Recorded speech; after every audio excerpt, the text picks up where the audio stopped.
they put people first and landmark of Taylorville. I'm your host, Grayson Bauman, and joining me, it's Joe Torres, Jacob Christner, and Alexandra Everly. Joe is the environmental director, Jacob, the environmental health inspector, and Alexandra, the lead and vector health inspector. That was pretty good. All right. Hey, I'll take it. I'll take some flowers for that. Well, the first thing I wanted to talk about a little bit, that was something that came about that was a little disturbing and a little concerning, was that there were some fake health inspectors rolling around in the area. I believe one of which was apprehended and known about. Could you tell me just briefly, hey, if we are to come to your home or to your restaurant, this is how we're going to present ourselves. And could you guys give me an idea of what that kind of looks like from your end? Sure. So, we have a few new faces. I've been doing inspections for a while, so a lot of the public probably won't know my face when I come in. When we come into your establishment, we're going to have our badge. We'll usually have our Christian County hat on. So we'll always present our badge to you and say, this is who we are. If for some reason you don't feel comfortable, you don't think that one of these people are not with the health department, maybe the badge looks kind of sketchy, give us a call and we will confirm or deny that person is working for the Christian County Health Department. And with two new faces, can you folks tell me a little bit about just you guys coming to the health department and just kind of that start, whether Jacob or Alexandra, you want to start, and what kind of is going on with you guys? I'll go ahead and start. I started back in October of this year, and it took me about a month to get trained on what I was doing because it's all new to me.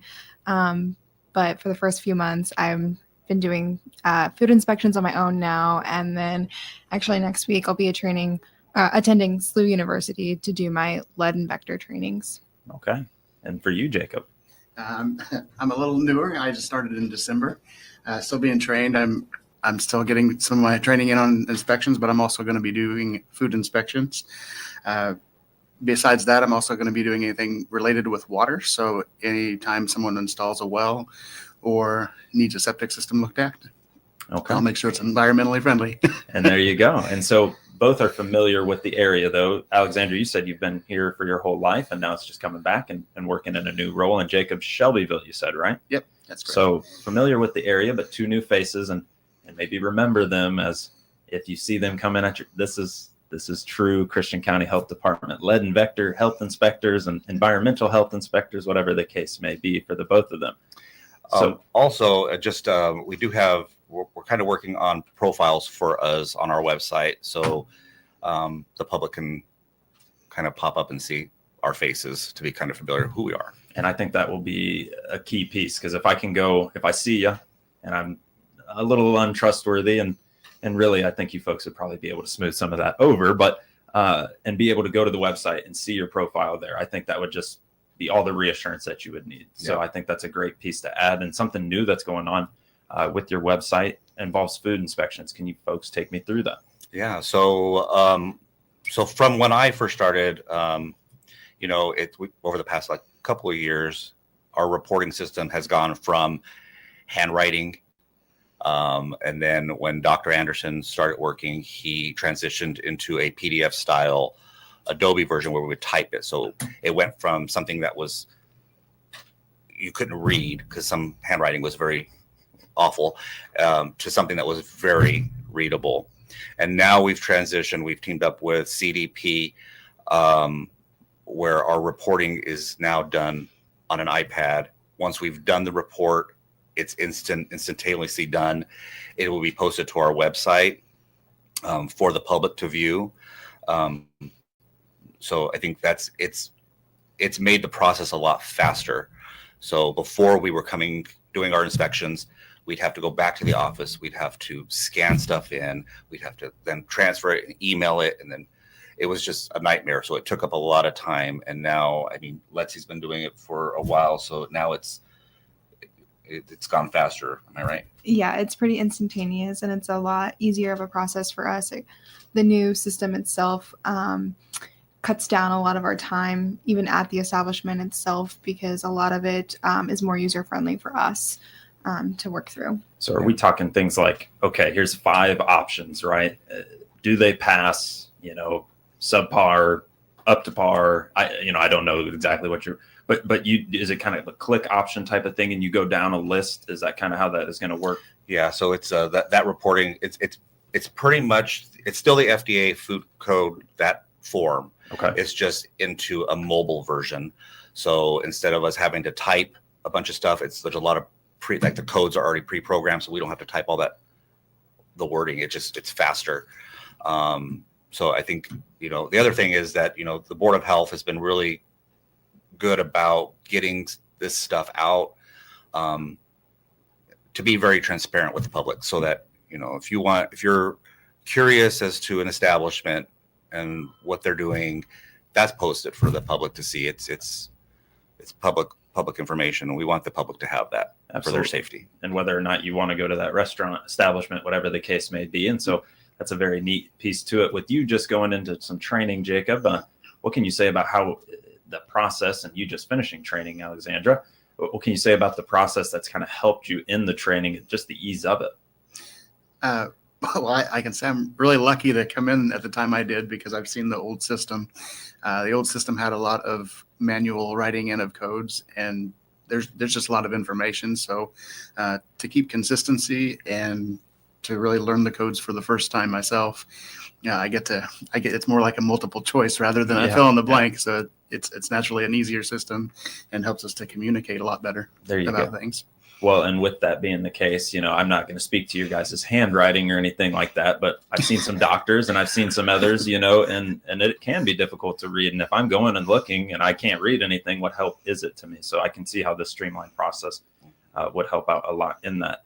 Now that is in place, and now that is moving forward, do you also think it will help hold restaurants and different establishments a little more accountable because it is so easily viewable? I think so. And, over the past year, the restaurants have been there's been a great improvement among restaurants. So I want to thank all those that are working hard to meet the standards for food safety. So thank you all to everybody that's doing that. But I do think that this is, important. A lot of people don't know, a lot of counties will have reporting systems that's public view. So this is kind of new to us. So I think this is a good value to the community. I do too. And I think it kind of a nice jumping point to kind of turning the page on some of the old system, now having some profiles up, making sure that folks know that everybody is who they are and who they say they are, whether whatever the title might be. And then also just kind of having that information readily available. What so far has been the response that you guys have gotten? Have you gotten any responses about this now? So so most of the inspections that I've done so far, a lot of the establishments love that it's in real time, and that they can see the report right away. Most of the public that I have spoken to about the new system has absolutely loved the fact that they can see other establishments' reports, because it's where they're choosing to spend their money, and they want to make sure that they're eating at a clean and nice establishment. So far so good. I've gotten a lot of positive feedback about the new system. And I could actually, now that you mentioned that, see a benefit too for the restaurant itself to know, okay, this is where I might have lacked. This is maybe where I excelled. And then they can also right away be able to work on some of those things. What are some of the things, just for somebody that does not do health inspections, what are some of those things that you look for at a restaurant? So, we'll be looking at definitely temperatures for food. We obviously look at structure and facility to make sure everything's clean. And that goes for food contact surfaces, non-food contact surfaces like walls and floors. Anything that's going to pose a hazard to public health when it comes to eating and going out to dine, that's what we're looking for. So are you going out with swabs and you're getting a surface sample then, and you're bringing the food thermometer out even? And so let's say, because if I know that you're coming in, I might prepare a little bit differently. Do you tell the folks that you're coming in that day? Do they have any awareness that you folks are going to be rolling in, or is that something that you pop out of the blue and, hey, here we are? It's all pop out of the blue. Yeah, it's a random inspection. Different facilities will have, depending on their risk level, will have a different number of inspections per year, and so we kind of try to space them out. So it's all random. The only time we'll ever call, like for that incident where somebody was a fake inspector, the only time that we will ever call an establishment to make an appointment is some place that is not open. Like their hours are just out of whack. But 99% of the time it's random. And I think that adds to it, though. I really do, because if you know about it, then you know that all of a sudden I got to make sure things are a little more up to code and order. Well, thank you, folks, for joining me here. We'll have 7 minutes in this next segment coming up. I've got Joe Torres, Environmental Director. I've got Jacob Christner, Environmental Health Inspector. And I have Alexandra Everly. She is the Lead and Vector Health Inspector with the Christian County Health Department. I hope I got that right. I really do. You're listening to WTIM, your information station. Your information station, WTIM. Seeing is believing, and your new customers can now hear and see your message. Deliver your message on our 6 Miller Media Group radio stations. And now, potential customers will see your message on our new 36 by 72-inch two-sided electronic sign installed in front of our Taylorville studios on Illinois Route 29. You have the opportunity of having your message seen by over 11,200 drivers a day. Contact your Miller Media Group account manager today and deliver your message through your potential customers' ears and eyes. New year, new job. Join the great team at the Assumption Community Child Care Center, opening soon. This is Shalis Nagel, Executive Director of Kimmer Village, Inc. We are hiring teachers for our center. College credits, including specific hours in child care or child development, or a CDA certification required. Visit our website, kimmervillage.org/employment to submit an application. These are full-time positions and include great benefits. 217-226-2110 for more information. This is Will Perkins with Taylorville Community Credit Union. Are you looking for a great CD rate? If you are, TCCU has amazing rates from our 7-month special to our 60-month CD. If you are looking for a great investment, now is the time to put your money to work in a TCCU CD. Our minimum deposit is $1,000. For more information, please contact us at any of our convenient locations in Taylorville, Pana, Hillsborough, Litchfield, or online at tccu.org. Dividends will be compounded monthly. A penalty for early withdrawal may be imposed. Fees could reduce earnings on the account. Member NCUA. If you put on a few pounds after the holidays, Prairie Farms dairy products can help. Prairie Farms low-fat products give you the nutrition you need and taste great, too. Prairie Farms 2%, 1%, and skim milk are great thirst quenchers. Prairie Farms low-fat small and large curd cottage cheese and yogurt are great as a salad or just by themselves and taste delicious. For low-fat products that taste great and provide good nutrition, check out Prairie Farms dairy products in your grocer or convenience store dairy case. As we huddle down for this latest blast of winter, take advantage of the truckload mattress sale going on at Just Beds. Get the lowest price of the season with savings up to $800 off, like a queen-size Jasmine, firm or plush for just $429. Twin mattresses at $149 or a full for $199. It's savings by the truckload. From the Yon Exterminators, with free delivery, setup, and removal. Just Beds. Just Beds. Seeing is believing, and your new customers can now hear and see your message. Deliver your message on our 6 Miller Media Group radio stations. And now, potential customers will see your message on our new 36 by 72-inch two-sided electronic sign installed in front of our Taylorville studios on Illinois Route 29. You have the opportunity of having your message seen by over 11,200 drivers a day. Contact your Miller Media Group account manager today and deliver your message through your potential customers' ears and eyes. Matt Corso here, proud to now be a part of the Kaufman Realty and Auction team right here in Taylorville. Let my over 20 years of real estate and auction experience work for you. Click my icon at TaylorvilleDailyNews.com. WTIM, AM, FM, and online on the WTIM mobile app and Amazon Alexa is your ag information station. With over 8 hours a day of agriculture programming and our own local farm broadcaster, tune into WTIM, your ag information station. Your information station, WTIM. And we're back around with the WTIM Morning Show, brought to you by People's Bank and Trust, where they put people first, and Landmark of Taylorville. I'm joined by multiple environmental health inspectors, Lead and Vector health inspectors, environmental directors, Joe Torres, environmental director, Jacob Christner, environmental health director, and Alexandra Everly, Lead and Vector inspector with the CCHD. And we've talked a little bit about fake health inspectors that came around. We've talked a little bit more about some additionals in terms of just the process in which these tests are actually getting up online and these evaluations. Let's talk a little bit about a food workshop that you have coming up. What can you fill me in on, and who's it for, and what's it all about? Sure. So one of the good things about the health department over the past couple of years is that we've been actively trying to do things like outreach to the community, whether it's the nurses or the environmental department. One of the things that we've done, this is our third year doing it, is our annual food workshop. This is geared mostly toward food establishments, maybe some other health inspectors from different counties, but the public is more than welcome to join. This event is happening on Wednesday, April 9th. We are going to have 2 sessions from 9 to noon, and then the other one's from 1 to 4. So if you are interested in attending, please contact us at the health department to sign up for one of those sessions.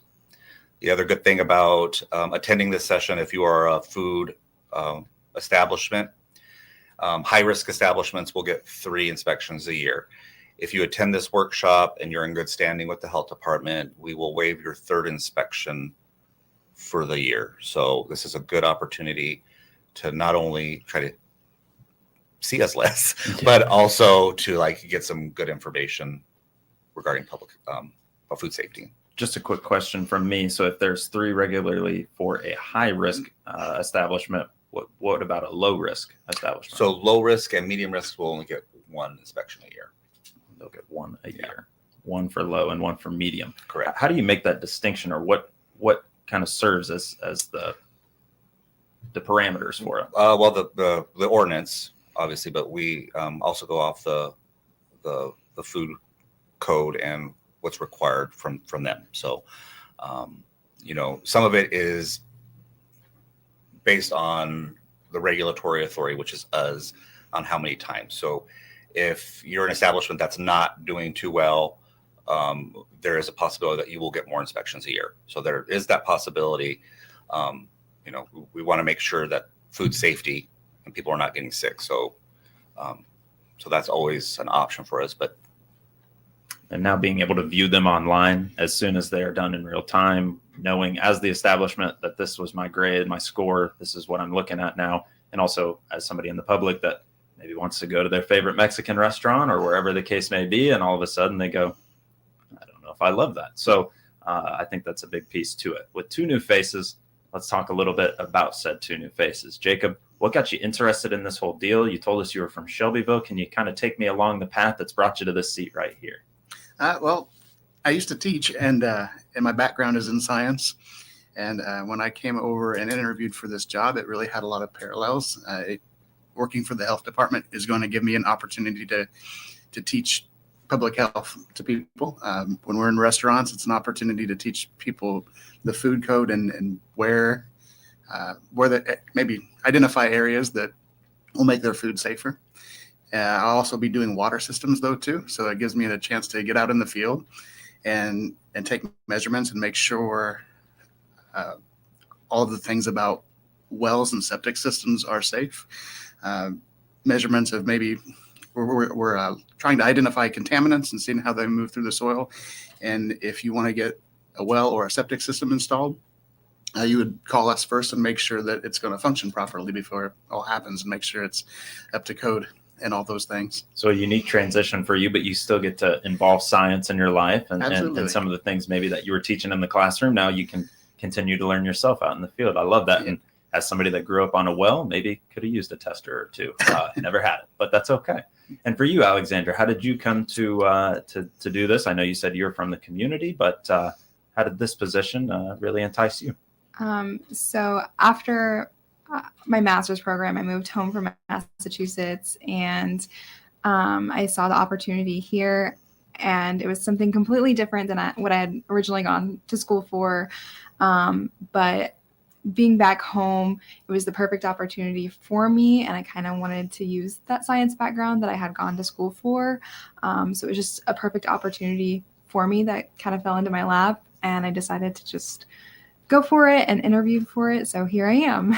And from Massachusetts back to Taylorville, from Shelbyville to Taylorville. And Joe, I think you're just a lifelong Taylorvillian at this point. That's how I see it. After a while, yeah. So thank you, folks, for joining me. We are out of time now, but I appreciate you giving me the update and the background on everything going on at the CCHD. You've been listening to the WTIM Morning Show here on your information station. With SRN News, I'm Rich Thomason. The snowstorm forced the Senate to postpone yesterday's confirmation vote